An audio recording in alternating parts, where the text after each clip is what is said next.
For example ఇప్పుడు 25 years age group అతనికి పెళ్లి చేసుకోవడానికి అతనే ఖర్చు పెట్టుకోవాలనుకోండి. ఒక 3 years లో ఖర్చు పెట్టాలి. మరి 3 years లో మ్యారేజ్ ఉంది అని అంటే ఈక్విటీలో పెట్టకూడదు. Despite of his age. ఆయన ఏజ్ 25 ఏళ్లే, కానీ 2-3 ఏళ్లలో ఆయన పెళ్లి కోసం డబ్బులు పెట్టుకోవాలి. ఆయన ఈక్విటీలో పెడతానంటే అప్పుడు కుదరదు. అవసరాన్ని బట్టి ఎగ్జాక్ట్లీ. దీన్ని గోల్ ఓరియంటెడ్ అని అంటారు. So there are 2 ways of investing in this market. Not just markets, 2 ways of investing. అది ఈక్విటీ అనుకోండి, రియల్ ఎస్టేట్ అనుకోండి, నేను ఒక వెల్త్ పాయింట్ ఆఫ్ వ్యూలో మాట్లాడుతున్నాను. ఏ ఇస్ గోల్ ఓరియంటెడ్.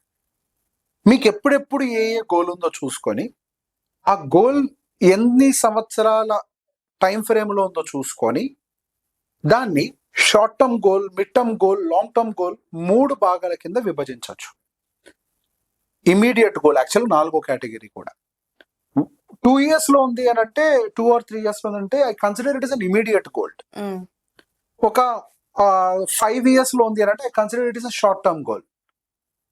ఇన్ఫాక్ట్ ఒక 10 years లో ఉంటే ఐ కన్సిడర్ మిడ్. నేను లాంగ్ అంటే 15 చూస్తా. బికాస్ ఇక్కడ నాకు మార్కెట్ 2 cycles తిరగాలి లాంగ్ లో. We consider 7 years as a cycle కదా ఈక్విటీ మార్కెట్స్ లో. 2 cycles తిరగాలి అని అంటే 15 years it takes. Okay, 2 cycles తిరిగితే ఆ 2 cycles లో అప్ డౌన్ అన్ని కవర్ అవుతాయి కాబట్టి అప్పుడు లాంగ్ టర్మ్ గురించి ఆలోచించవచ్చు. If your need is immediate అంటే within 3 years, don't go for equity.